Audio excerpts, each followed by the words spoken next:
Muy buenas tardes, queridos colegas. Hoy los molesto de nuevo para, para compartir con ustedes algunas experiencias de personas fuera de nuestro círculo cercano. Y hoy, pues, esto surgió rápido, ¿verdad? Eh, no pudimos anunciarlo hace mucho tiempo porque, como les digo, fue una reunión de amigos muy rápida, pero ahí queda grabada y si al final ustedes desean compartirla con alguien que ustedes creen que les pueda servir, pues les agradezco mucho. La primera parte va a ser en inglés porque el doctor Kyle Stanley es norteamericano y vamos a hablar con él algunos minutos. El doctor Rolando Núñez también es uno de los invitados de hoy. Y me acaba de avisar que tiene una reunión ahorita sorpresa con la gente de Visco. Y bueno, tal vez nos atrasemos un poquito para hablar con él, pero si no es hoy, pues hablaremos otro día. Vamos a llamar en este momento al doctor, a Kyle, para que se conecte de una vez con nosotros.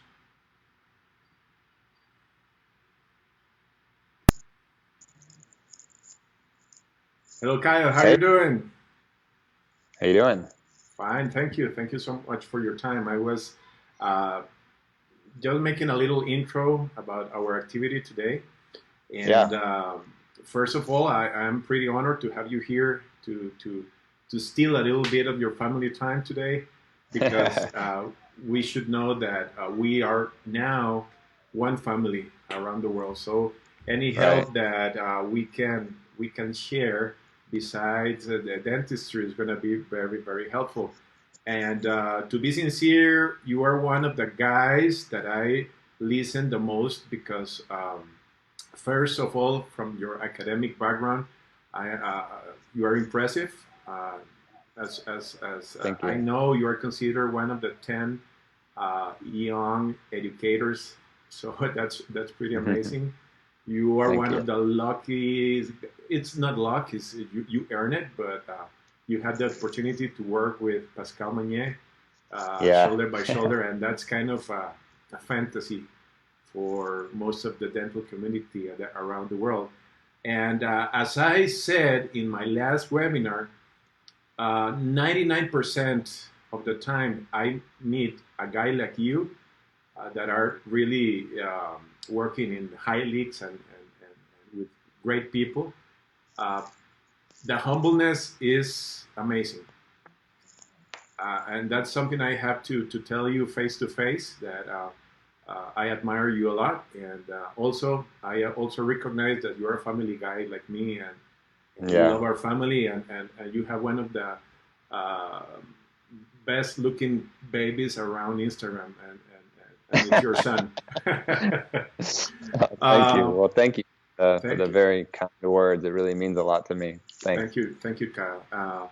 I've never met you face to face. I met you through a group that Christian Kochman, a WhatsApp group that Christian Kochman founded, and it's been. I feel like I know you. I feel like I know Yeah, you. same. And also, we share some spiritual belief that make us, I think stronger. I don't know how to say that, Yeah. but it's hmm been a core for me in these days. Um, I don't know if you want to make a little intro about yourself from your own words. And Yeah. Yeah. So just really quick, I'm Kyle Stanley. I live in Los Angeles. I practice in Beverly Hills with Matt Najad, if you know Matt Najad. I have three mentors, Pascal Magnier, Sasha Jovanovic, Christian Coachman, and I practice kind of a perio-pros. So I do the aesthetic side, I do the surgical side as well.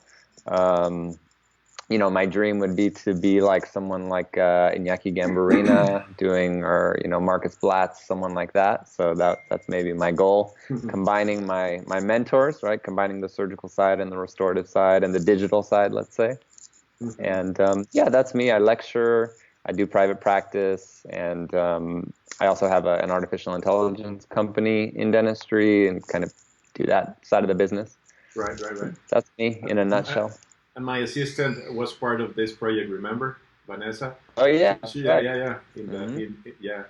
Kyle, obviously this is not a dental meeting.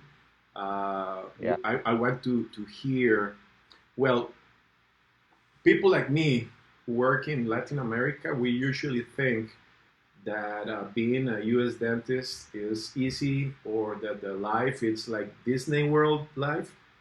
Um, I've been in Yeah. Beverly Hills a few times when I was in UCLA with Dr. McLaren, and everything looked so beautiful. Everything is like perfect, pristine, Right. Yeah. and but I want to hear first of all how difficult is for a U.S. dental student to get out of dental school, and what are some of the hard things that you have to face when you get out. Yeah. So I think the first thing is getting into dental school. I don't know how it is in other countries, but in the US it's very, very difficult. When I applied, I think there were 1,200 students applying for about 150 spots. So, let's say 1 in 10 to make it easy. And now there's almost 3,000, 4,000 students applying for 150 spots, for example, at USC, where I went to school. So very difficult to get in. If you do get in at the school I went to, USC, my students come out with about $500,000 in debt. Wow. Unless they have, rich parents or a wealthy grandfather or something. But most people are on student loans. So when you get out of school, you have this big cloud over your head. If you're trying to get a job in a major city, let's say Los Angeles, Miami, Seattle, New York, it's difficult. It's difficult to get a job. I had friends that were out of school for a year and a half that didn't have a job and had to be paying these student loans. Wow. So, there are places in the United States that are much easier to get a job, smaller towns, not outside of the big cities. It's much easier to get a job, but, balancing what's important, schools for your children, or sunshine, if you like sunshine, or this and that. But I'd say the first part is getting into dental school, paying for it, and then getting a job. Mm-hmm, mm-hmm. Yeah. So I think one of the other things that differs maybe in the United States, and especially in larger cities, is the litigious society that we have in the United States. So people like to sue other people. Mm-hmm. There's a lot of dentists, but there's more lawyers. Right. Right. And they need to work. The difficult part with that is that dentists are getting sued oftentimes even for things they didn't do wrong. Wow. So that means that you are constantly working under high pressure. Yes. Yeah. And there's I think a few types of pressure that come from this. There's the financial pressure, of course. It's expensive, of course, to live where I live in Los Angeles. It's expensive. And like, for example, an average 2-bedroom apartment, I think they said, is around $2,500 per month. Mm-hmm. So, pretty expensive. Mm-hmm. And then there's the litigious thoughts. Mm-hmm. And I think the bad part of this, not only from a stress standpoint, is that it forces us to treatment plan to limit our risk, mm-hmm. which may not always be the best thing for the patient. Mm-hmm. Mm-hmm. Mm-hmm. Yeah. It's amazing because that means, first of all, I want to ask you, how much money you need to pay per month in order to pay a loan for $500,000? So my loan is about that much, and it's about $4,000 a month. Mm-hmm. So that's pre-tax money, though. Or post-tax money. Post-tax. So yeah. I need to make about $7,500 a month just to pay my loan. To pay $4,000. Yeah. Yeah. And usually you have to add to your overhead some type of insurance against lawyers to get Sue, how much do you pay per month for that? Yeah, I don't know, to be honest with you, but yeah, we do have to carry a malpractice insurance Hmm. so that if we do get sued, that we have some coverage, Hmm. and that does add Hmm. cost. Yeah. Yeah. Also, I've been in beautiful clinics in the US, and they are big and wide and open. Is that Yeah. common in the US? Every dentist works in open windows clinics, or no? No, I would say the average dental office. Now, I'm lucky that my practice, it's not big, it's very small. It's about 100 square meters. We only have two restorative chairs or two surgical chairs. Hmm. We do have big windows, Hmm. but very small. Now, Hmm. for example, my dad's office, no windows. Hmm. And I would say outside of the big cities, many dental offices are large, Hmm. but oftentimes people are working alone in windowless offices, and there's this kind of feeling of isolation Hmm. that can cause, I think some mental issues Hmm. with being isolated all the time. Right, right. And I guess there's a lot of pressure also coming from the patients, because usually when they pay a certain amount of money, they feel that they deserve perfection, right?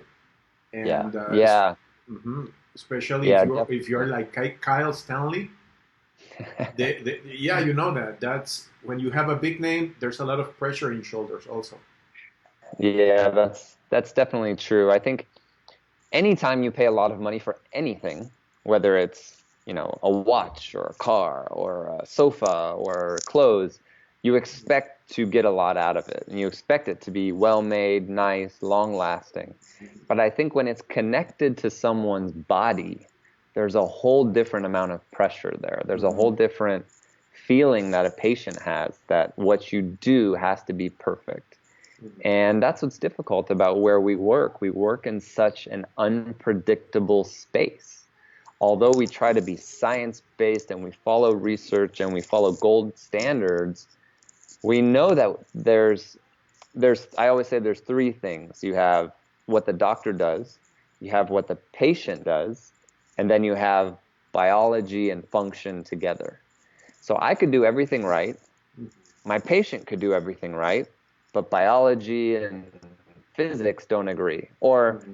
I could do everything wrong, my patient can do everything right, and biology can be okay, and things can still last too. So it goes both ways. Right. But we don't have all the control. But the problem is, I think we're blamed for any complications, Hmm. Hmm. Do you? whether it is from the patient, Hmm. from us, or from biology and physics. We always take the blame on ourselves. Hmm. And this is really true, because, for example, here in Costa Rica, uh, patients, when they go to a MD, to a regular Mhm. doctor, Yeah. and they pay a lot of money, they don't use as many things that we need to use to get a diagnostic. And even if they are not 100% satisfied, let's say from a surgery, from whatever, they don't blame as much as they blame the dentist. If they don't Yeah. get 100% satisfaction from the dentist, they complain. But that Yeah. doesn't happen with doctors. I don't know if the US is Yeah. the same. Yeah, so I have a section in my lecture when I talk about stress that's about revisions.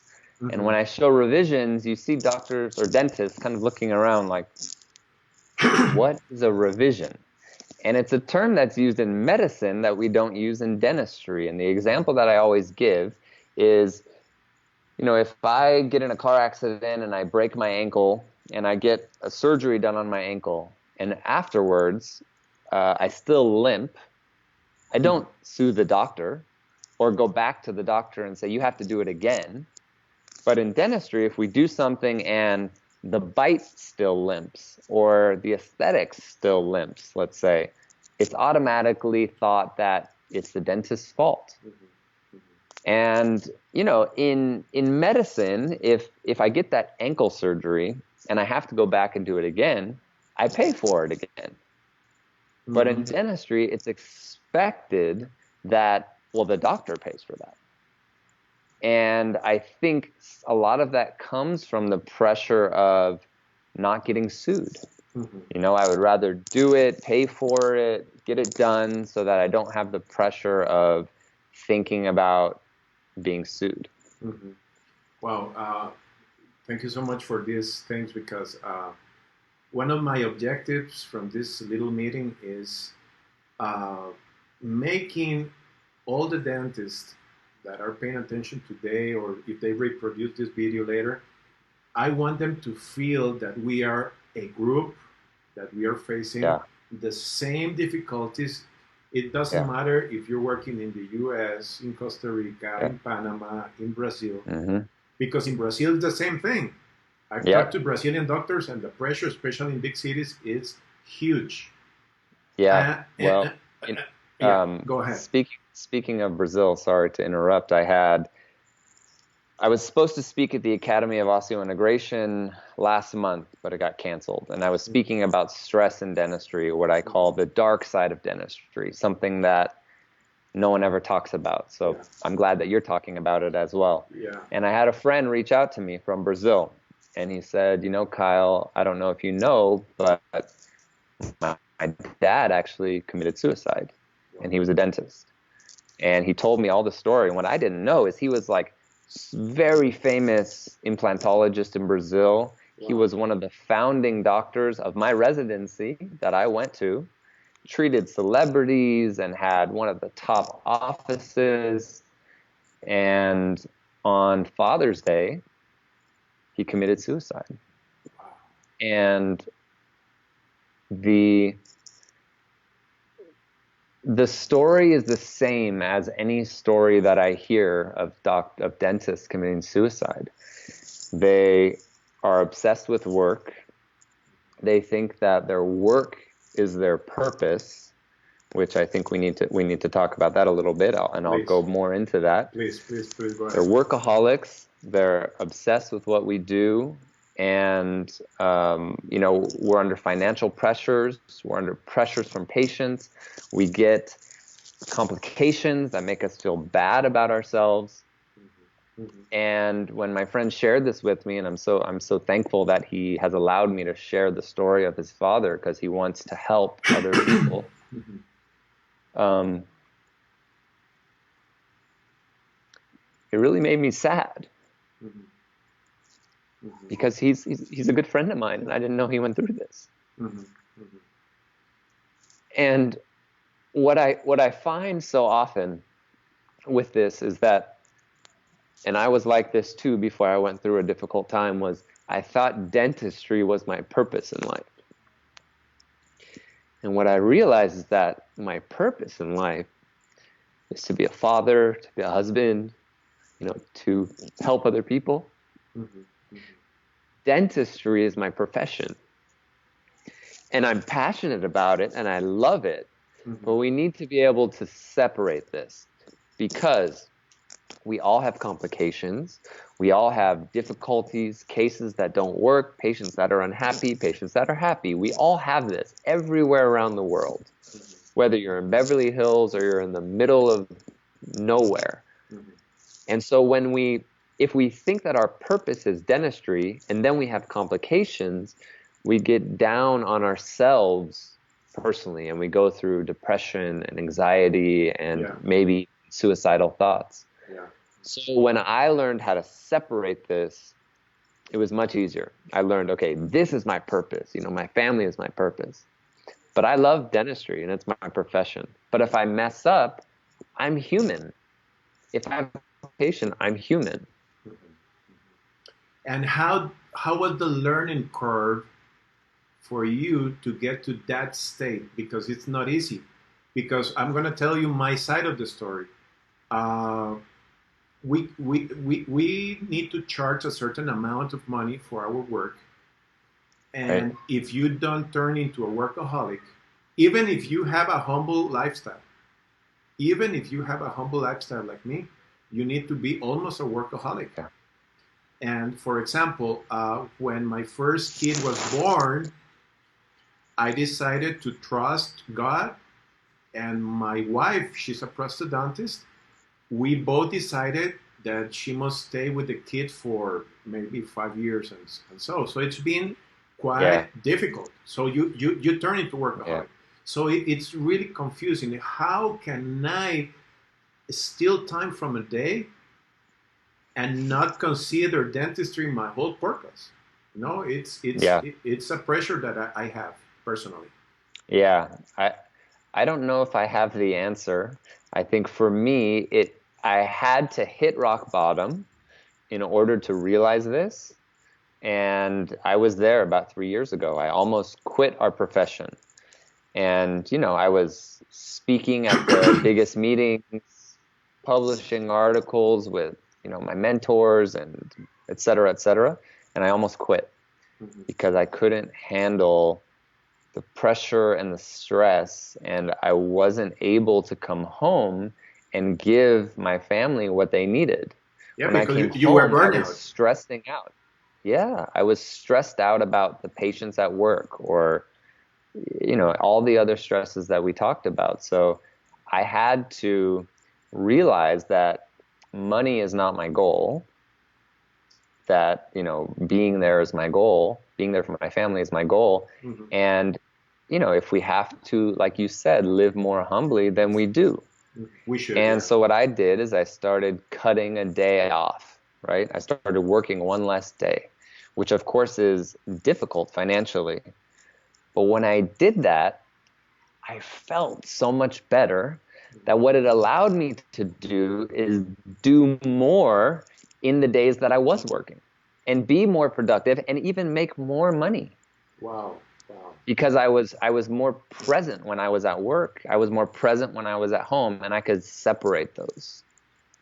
Do you take out 1 day a week or 1 day per month or one every 2 weeks? So I'm working less now. I'm working about 2 days a week now Mm-hmm. because of sharing my other businesses. Mm-hmm. So that's been really nice for me to have to balance that.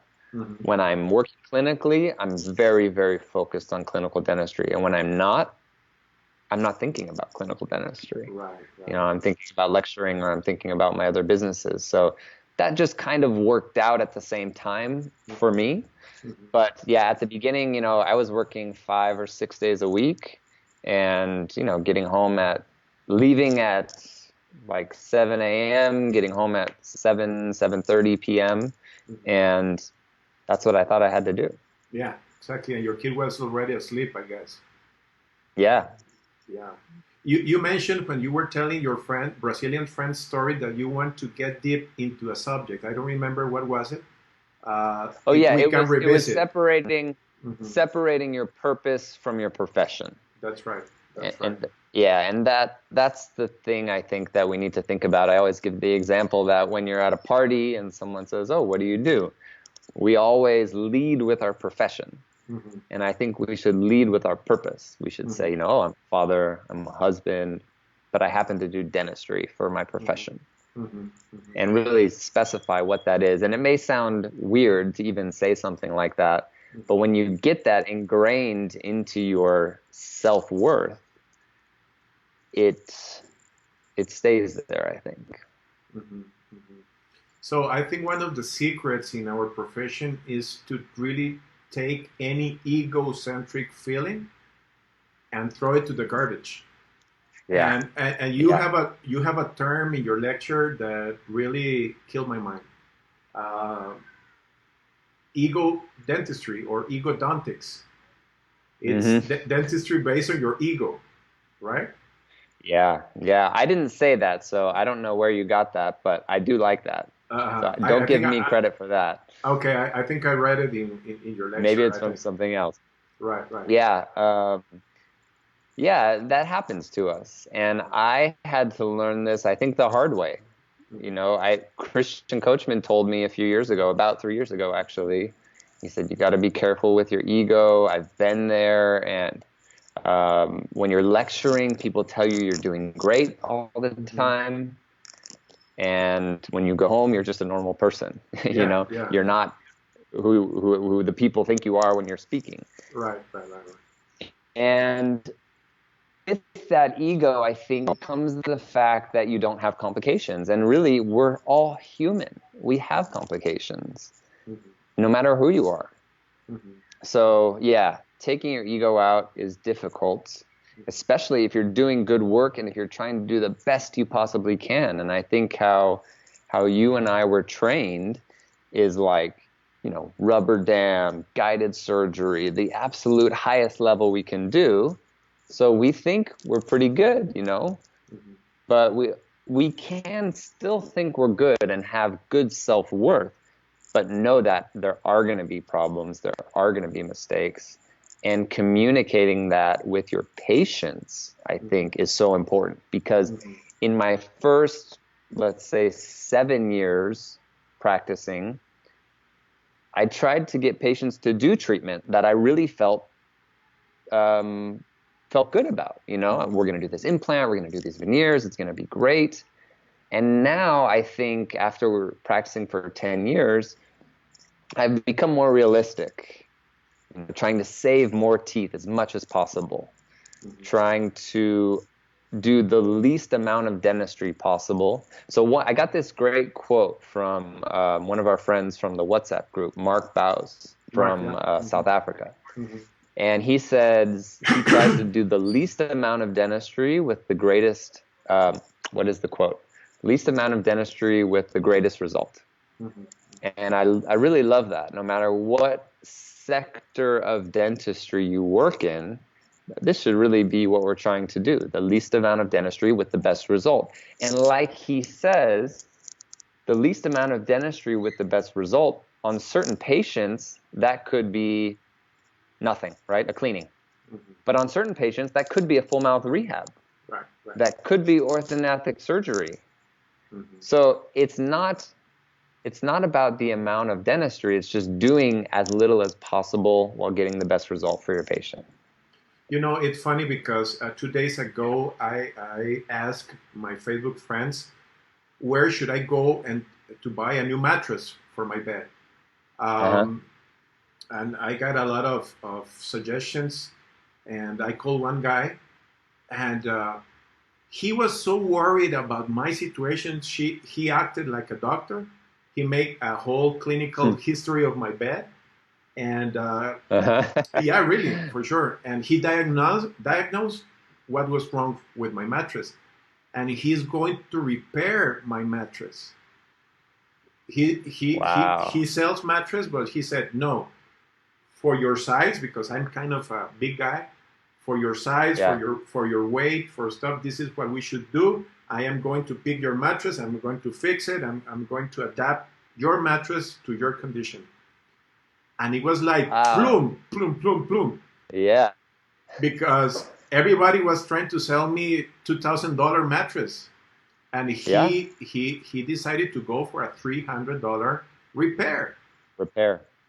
Who am I going to recommend in the future? Exactly. You see? Yeah. I'm so grateful, because nowadays I am stretching every dollar from my savings. I cannot buy a $2,000-$3,000 mattress. And I am so grateful with this guy, and I'm going to recommend every time anybody needs a mattress, he's going to be the guy. So it's so true. Yeah. That's great, I love that analogy. That's a great analogy. Yeah. I feel grateful. And that's kind of the feeling we should get from our patients. And always, when I teach my students, I always tell them, you have to be convinced in your soul that what you're offering is the best option for the patient. And that sincerity, patients can tell from your eyes if you're lying or not. Yeah. Especially in these days, Kyle. Especially in these days. I don't know if I am going to go back for my veneer cases, for my high aesthetic, or should I go for a basic dentistry now? I don't know. Nobody knows. Yeah. Nobody knows. Yep. And we should change our mindset. Yeah. Patients are smart. They know when they're being sold to. They know when you're bullshitting them. And when you are confident in what you're talking about and you're humble about it. And when I when I first kind of went through my downtime, the best thing that came out of that was me, well, not the best thing, but one of the good things was being able to talk to my patients and feel like I was almost talking them out of it. And if they still wanted to do it, boom, that's the patient for me. Mm-hmm. You know, let's say I'm doing an implant and I say, well, the implant could fail, you know, you could have infection, you could have pain. Over years, you could lose bone. We may have to do a tissue graft. We may have to do this, do that. And I'm going through the consent forms with them. And usually I would just give them the consent form and say, sign it. But now going through each one by one, and telling them all the bad things that in my first 7 years, I would be worried to tell them. Yeah. Now telling them those, they actually respect me more, because I think they see, okay, he's human, you know, he knows what he's talking about, he's had complications, and he knows how to handle them, and people are doing more treatment. Mm-hmm. That's powerful. That's really powerful, because we have a pressure to sell and not a pressure to heal. And, and we should heal ourselves first. That's exactly right. Yeah, we need to reflect light. I don't know, everyone should find their way, but we should be light, because patients will be grateful. And this is really powerful, what you just said. Kyle, I don't know, I know nobody has a precise answer for this, but what are the potential changes in your practice in the near future? You, as Kyle Stanley, owner of a clinic in Beverly Hills. Yeah. Well, I think one thing that's good is that patients are going to see the amount of personal protective equipment and the amount of sterilization that we already did before this. I think that they're going to appreciate and maybe see us more as healthcare providers. That I think was lacking before this. Some of the negative parts I think that's going to happen is that because there will be some new things we're going to have to buy or implement, dentistry will get more expensive, which I think is bad for everybody. But it's, you know, if we're paying more for something, we have to charge more. So what I think that is going to do, which I think is not great, it's going to make 2 different tiers of dentistry, where now you have maybe 3. Now you have, you know, super high end, kind of the average, and then you have maybe low and fast, right? Cheap and fast, let's say. I think that's going to push people into 2 choices, because the central amount, those people need to charge more, but their patients won't pay more. And so those people are either going to have to get bumped up to the more high-end levels or get bumped down to the faster and cheaper levels. So I think that's one of the negative things that's going to happen. I see 2 things happening when we're allowed to work. One thing is going to be, we may be very busy when we come back, because people haven't been able to get treatment. So we may have more emergencies, more larger treatment plans. But I also see people that had elective procedures taking a long time to do them now, because they may be afraid of coming back into an area where there's bacteria and viruses. And I got this insight from my father, who told me when the AIDS epidemic, let's say, started in, I think he said, the early 80s, he had a lot of patients that didn't come in for a while. They waited because they weren't sure, you know. And then it was the questions they were asking is like, are you using gloves? Are you using a mask, you know?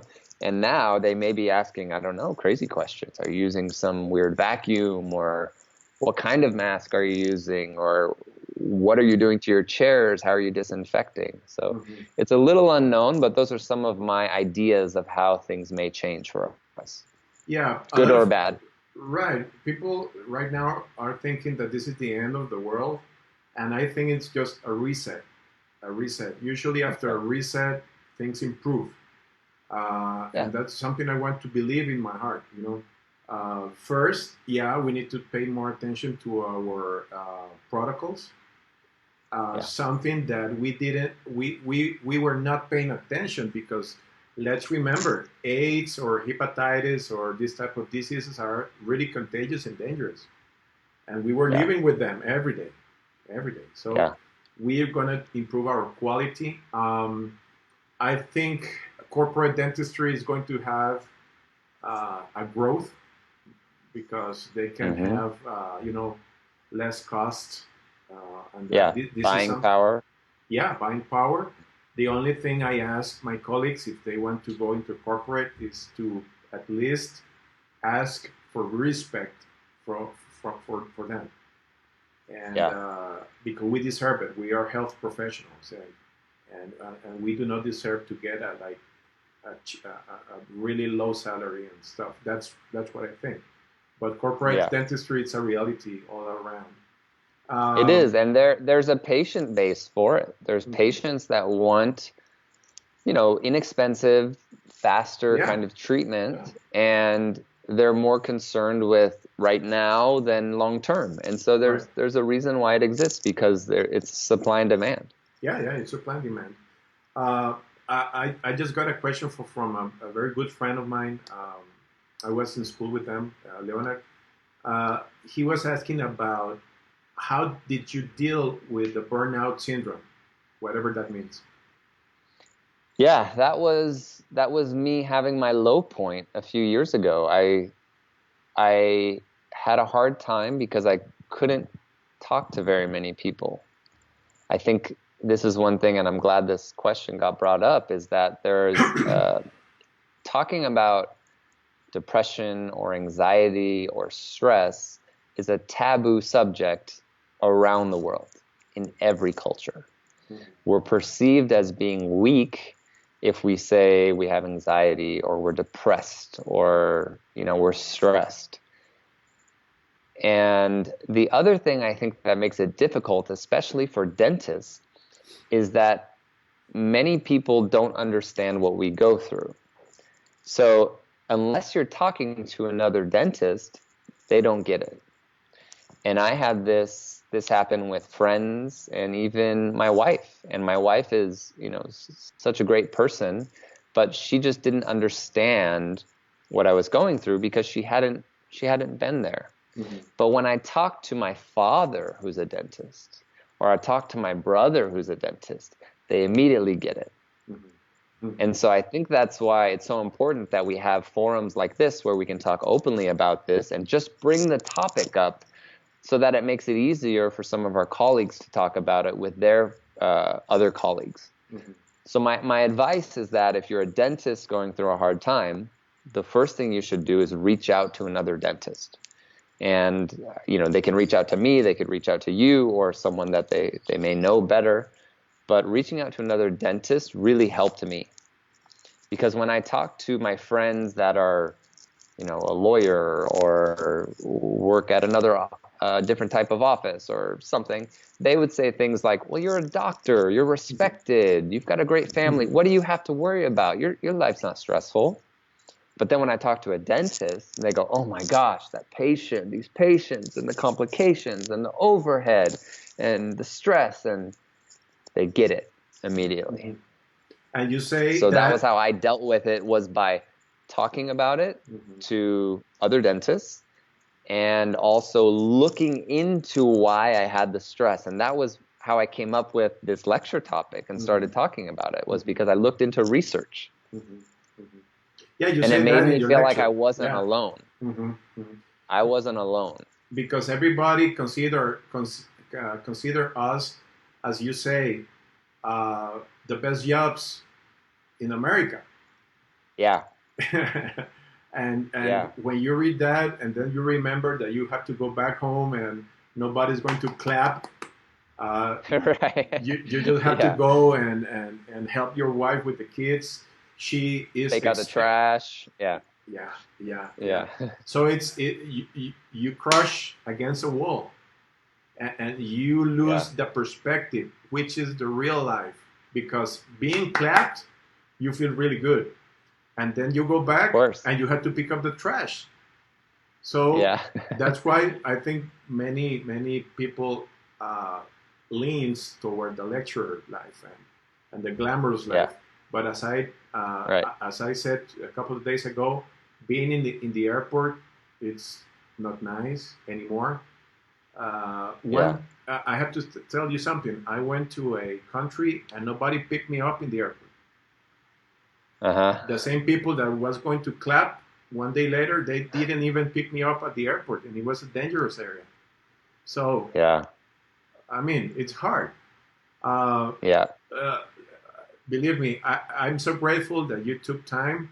I have to tell the people that are paying attention that the idea of this type of webinars came from you. You inspired me to do this in Spanish, and we have Thank even you. 1,800 views from our previous webinar, Wow. and we touch a lot of hearts. And thank you for taking your time and be so helpful for the dental community because we need it. We thought that the world was perfect, and it's not. Right. Right. And Yeah. one of the ideas I think I take from this meeting is that um, we might open a group in Facebook in order to talk and share our experiences. And as you said, this can be very helpful. Yeah, this is something that I've been hoping to be able to do at some point because when I first started talking about this, I had a lot of people reach out to me, as you can imagine, that Yeah. didn't want to maybe talk openly about it or they weren't Mm-hmm. ready to, but they felt like they could talk to me about it Mm-hmm. because I had shared my story. Mm-hmm. And I think if we had an open forum where people were able to message people privately or openly and just feel like there's someone there, they don't feel alone, and they may not, have suicidal thoughts or be as depressed. Right. So any way I can help, I'm happy to help. Thank you so much. Later in the week, I'm going to do this same activity with one of my closest spiritual friends. His name is Larry Clark. He used to work Yeah. with Poland. Oh, Uh, okay. yeah, but he's such a spiritual man that I'm going to do the same thing with him. Uh, I'm really honored to have you guys with us on this endeavor, and let's see what happens. We need to be closer. We need to be happier. We need to turn off our WhatsApp groups to stop hearing so much trash that is affecting our mind. Yeah. And thank you so much, Kyle, for your time. I know you're pretty busy, and Costa Rica is very grateful with you. Thank you so Well, much. I thank you. hope that It's you been can an come honor. any day. Thank you so Yeah, thanks much. for having me. All right. Bye-bye. Take care.